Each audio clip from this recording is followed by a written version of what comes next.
مارچ 1947 میں lord Mount beaten viceroy ہو کر آئے اور بالآخر برطانوی حکومت نے بر صغیر کے مستقبل کے لیے وہی حل پیش کیا جس پر قائد اعظم اتنے عرصے سے زور دیتے چلے آ رہے تھے، یعنی بر صغیر کی تقسیم۔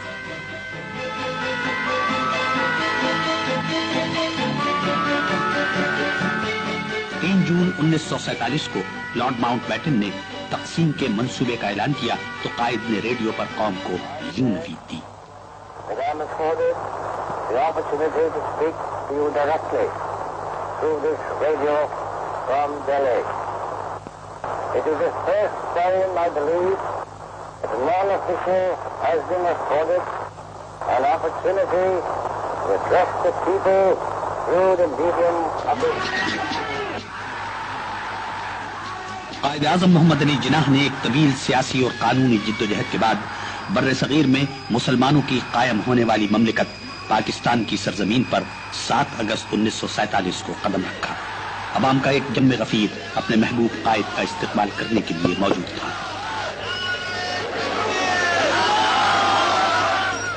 بابا قوم قائد اعظم محمد علی جناح انتقال اقتدار کی تقریب میں شرکت کے لیے تشریف لائے۔ بر صغیر کے آخری وائسرائے لارڈ ماؤنٹ بیٹن نے برطانوی حکومت کی جانب سے مملکت پاکستان کا اقتدار قائد اعظم محمد علی جناح کو سونپا۔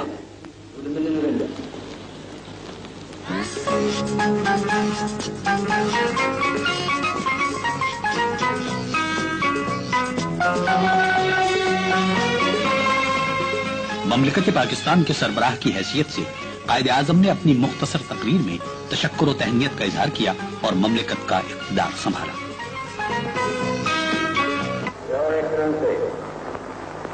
I thank His Majesty the King on behalf of the Pakistan Citizen Assembly and myself for his precious message. I also thank you and Lady Mountbatten.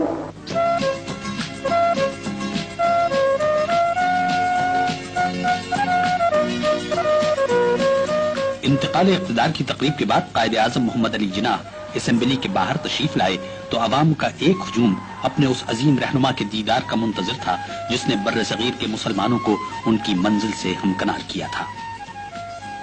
14 اگست 1947 کو انتقال اقتدار کی یہ تقریب پاکستان کی آزادی کا اعلان تھی۔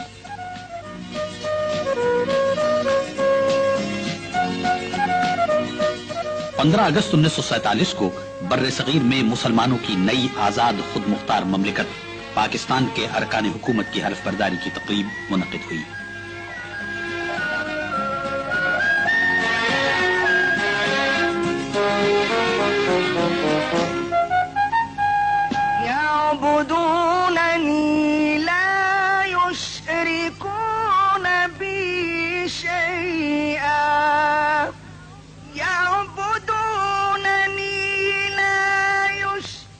وحی ربانی کی تلاوت کے بعد بابا قوم قائد اعظم محمد علی جناح نے مملکت پاکستان کے گورنر جنرل کے عہدے کا حلف اٹھایا۔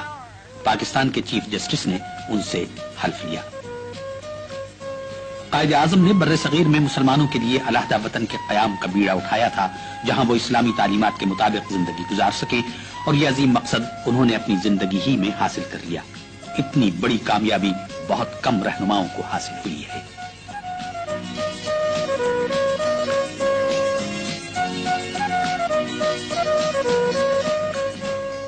لیاقت علی خان نے وزیر اعظم کا عہدہ سنبھالا۔ دوسرے وزراء میں آئی چندری گر، ملک غلام محمد، سردار عبدالرب نشتر اور غضنفر علی خان تھے۔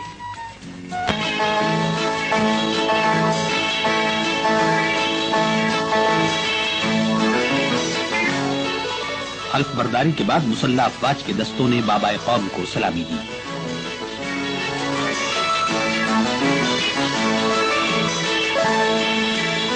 اس کے بعد قائد اعظم نے گارڈ آف آنر کا معائنہ کیا۔ افواج پاکستان سے قائد اعظم کو جو توقعات تھی ان کا اظہار اس تقریر میں ہوا ہے جو کچھ عرصے بعد انہوں نے فوجیوں کے ایک جلسے میں کی تھی۔ انہوں نے کہا تھا، ہمیں یہ ثابت کرنا ہے کہ ہم نئی حاصل شدہ آزادی کے اہل ہیں۔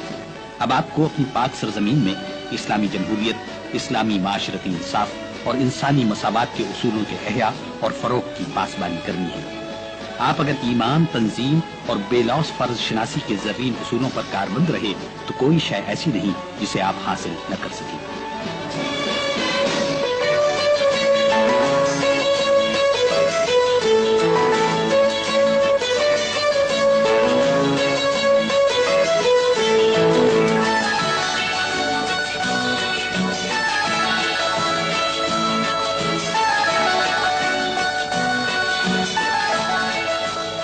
قیام پاکستان کے 4 روز بعد 18 اگست 1947 کو عید کا دن تھا۔ قائد اعظم نے عوام کے ساتھ نماز عید ادا کی اور اپنے پیام عید میں ایمان، اتحاد اور نظم و ضبط کی تلقین کی۔ بر صغیر کی تقسیم کے سلسلے میں حد بندی کمیشن کے بعض غلط فیصلوں کے باعث دوبارہ فرقے وارانہ فسادات پھوٹ پڑے اور قتل و غارت کا بازار گرم ہو گیا۔ ہندوستان سے لاکھوں بے یار و مددگار مسلم مہاجرین ٹرینوں کے ذریعے اور پا پیادہ قافلوں کی صورت میں پاکستان آئے۔ ان لاکھوں مہاجرین کی بحالی اور آباد کاری ایک ایسی نئی مملکت کے لیے جو ابھی وجود میں آئی ہو اتنا بڑا مسئلہ تھا کہ اب اس کا تصور بھی نہیں کیا جا سکتا، مگر قائد اعظم نے غیر معمولی عزم و ہمت کے ساتھ اس مسئلے سے نمٹنے کا بیڑا اٹھایا۔ وہ کراچی اور لاہور میں مہاجروں کے کیمپوں میں گئے، انہیں تسلی تشفی دی اور ان کی آباد کاری کے منصوبے شروع کرائے۔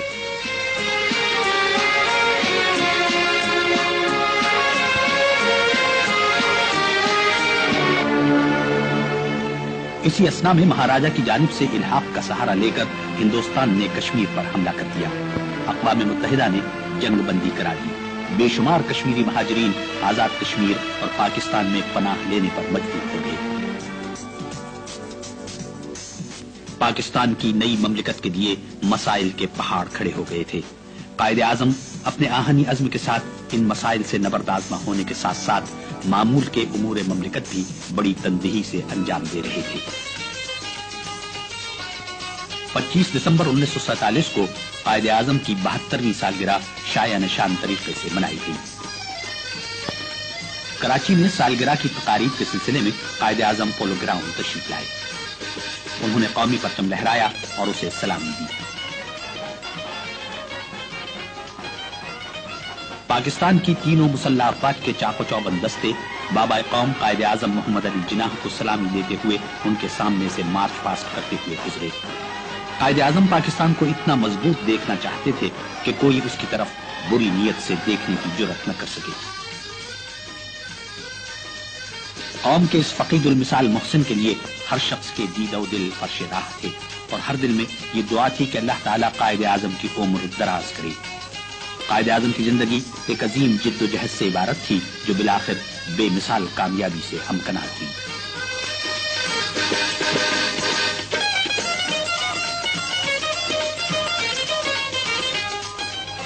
قیام پاکستان کے بعد قائد اعظم صرف کراچی میں بیٹھ کر ہی مملکت کے نظم و نسق اور دیگر قومی امور کو نہیں نمٹاتے رہے، بلکہ ملک بھر میں جہاں بھی وہ ضرورت سمجھتے تھے پہنچ جاتے تھے۔ ان کی صحت اتنی محنت کا بوجھ برداشت کرنے کے قابل نہیں تھی، مگر ملک قوم کی تعمیر و ترقی کے لیے ان کا جذبہ اتنا شدید تھا کہ وہ اپنی صحت کی پرواہ کیے بغیر اپنی بساط سے کہیں زیادہ کام کرتے رہے۔ امور مملکت نمٹانے کے ساتھ ساتھ انہوں نے عوام سے اپنا رابطہ برقرار رکھا۔ پاکستان کے حصول کے بعد قائد اعظم کی جد و جہد ختم نہیں ہوئی، اب انہیں اس نئی مملکت کی تعمیر اور اسے مضبوط و مستحکم بنانے کے لیے صحیح خطوط پر رہنمائی کرنی تھی۔ وہ سرکاری اور غیر سرکاری تقریبات میں بھی شریک ہوتے اور نظم و نسق کے مسائل بھی نمٹاتے۔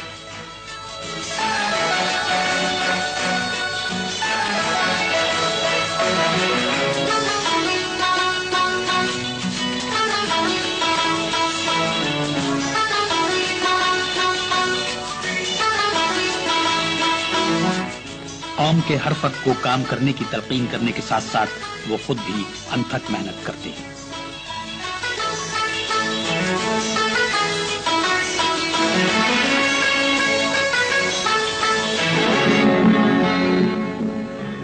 قائد اعظم کے تدبر اور انتظامی صلاحیتوں کے باعث 1 سال سے کم عرصے میں